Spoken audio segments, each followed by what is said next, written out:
Hver einasti vinnudagur fullur af spennandi tækifærum.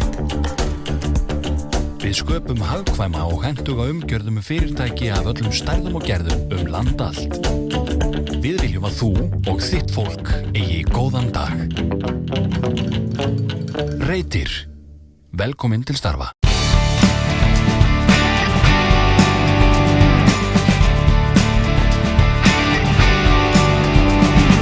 Æjarnar, nú undirbúningstímabilið hálfnað og þið unnuð fótbolta.net mótið í úrslitaleikamóti Stjörnunni. Hvernig metuð þú stöðuna núna eftir svona 2 mánaða undirbúningstímabil og þessa leiki sem þið hafið spilað í fótbolta.net mótinu? Já, ég allavega ánægður með að hafa unnið mótið og ég held við séum bara á fínum stað með við ástíma. En auðvitað alltaf þannig að vinna leiki á þessu tíma skiptir kannski ekki öllu máli en það hjálpar svona sjálfstraustinu og það bara alltaf skemmtilega að vinna leiki. Og þú spurði hvar við erum staddir, ég held að við séum bara á góðum stað með við ástíma.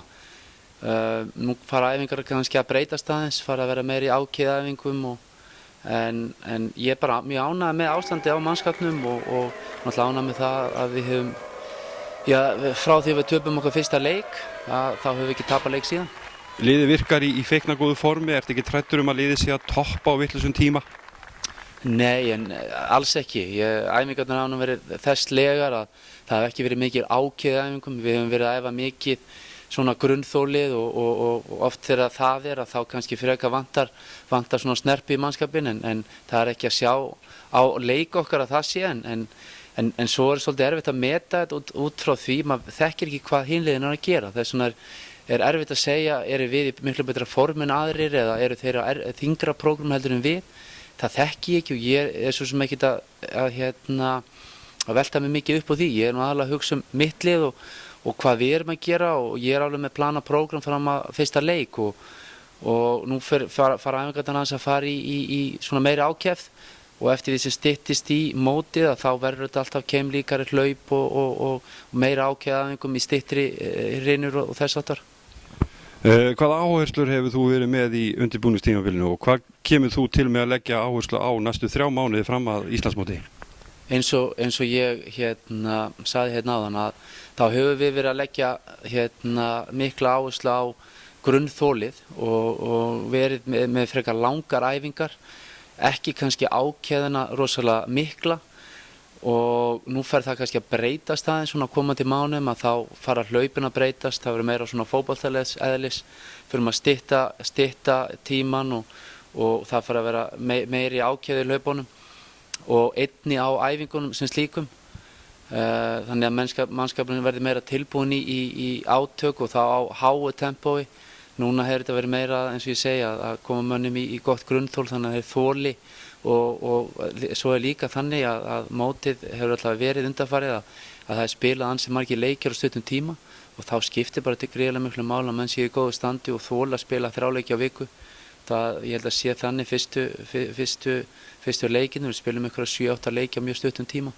Þannig að þá skiptir það gríðarlega miklu máli að mannskapurinn sé fitt og í góðu formi. Þú fékkst til þín 2 leikmenn frá Balkanskaganum til reynslu, hvernig hafa þeir reynst? Það við fengum einn frá Svartfjallalandi, Montenegro og annan frá Slóveníu og Slóvenin, hann engan veginn stóð undir væntingum, raunur svolítið vel undir því bara svona geturstíði liðsins. Aftur á móti með strákinn frá Svartfjallalandi, hann hefur hæfileika. En það sem við erum kannski svolítið að leita eftir náttúrulega að fá menn inn sem geta kannski breytt svolítið hlutunum og eru greinilega betri heldur en það sem við fyrir. Þessi náttúrulega ungur strákur, fæddur 96 og það svona alveg spurning hvort að hann sé og við viljum svona ætlum að skoða aðeins meira í kringum okkur. Á hann eftir að vera aðeins lengur hjá okkur eða? Já, svona frekar vonandi að hann taki svona sína síðustu æfingu í dag og svo annarkvort yfirgefa okkur á næstu dögum. Svo bara skoðum við það í svona á næstunni. Já, frekar vonandi að koma einhverju leikmenn hérna til okkar og við ætlum að svona reyna að hitta á einhvern alvöru spilara, 1 eða 2. Ertu með eitthvað ákveðna í huga? Nei, ég raun og veru sko það sem maður að hugsa að styrkja hópinn fram á við að þá sender og framliggjandi annarkvort kantara eða eitthvað slíkt að það nú yfirleitt líka í þessum stöðum þar sem þú ert að skipta hvað mest inn á og þá skiptir bara gríðarlega miklu máli að þú hafir úr góðum hópa að velja og líka við erum þannig að ef það meiðist einn eða tveir þá heggur það svona aðeins í okkur en við getum stilt upp hérna eins og ég segi góðu 11 manna liði og erum þá með nokkra á bekknum sem geta komið inn á en það má ekki mikið út að bera þess vegna væri ágætt að fá 1-2 svona til að styrkja hópinn.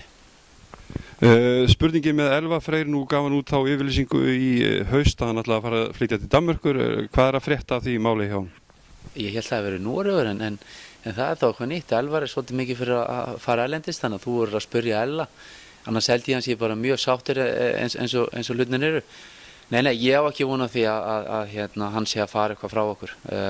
Elli bara í toppstandi og ég vænti mikils af honum í sumar. Svona vona á því að þú færir að skera niður hópinn eitthvað þessa dagana?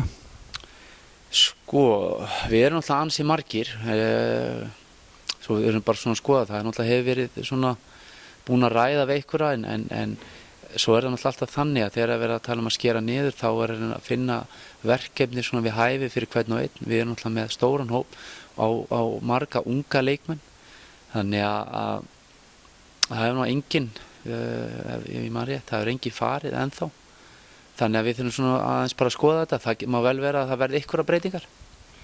En nú fyrir alvaran að byrja og fyrsti leikur í Lengjubikarnum á laugardaginn klukkan 12 í Fífunni.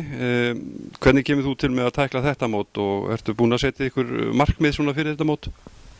Nei, ég hugsa nú ekki lengra heldur en bara fyrsta leik og það er náttúrulega eins og með alla aðra leiki sem við höfum spilað, það er að fara inn í hvern einasta leik til að vinna og svo sjáum við bara hvað það gerir fyrir okkur í endan. Við byrjum á Víking Ólafsvík sem er örugglega erfiður leikur, mér skilst það að þeir séu mjög skipulagðir en það er náttúrulega leikur sem við viljum alltaf vinna eins og alla aðra leiki og það verður ekkert frábrigði öðrum leikir sem við verðum að spila hingað til að eins og ég hef alltaf sagt að menn þurfa að nummer 1, 2, 3 og 4 menn þurfa að leggja sig fram og ef menn leggja sig 110% fram að þá falla hlutinni með manni og það er algjör forsenda fyrir því að ná okkur árangri. Svona ein spurning sem ég fekk hérna á Facebookinni, hvaða leikkerfi kemur þú til með að nota í sumar? Já, eins og ég hef raunur verið að spila, utan alltaf getur það stund að ekki náttúrulega möguleika það breytist en við höfum verið að spila 4-3-3 með 1 djúpan á miðinni og 2 svona framliggjandi miðjumenn. Viltu segja okkur eitthvað hvernig þú ætlar að spila móti Víking Ólafsvík?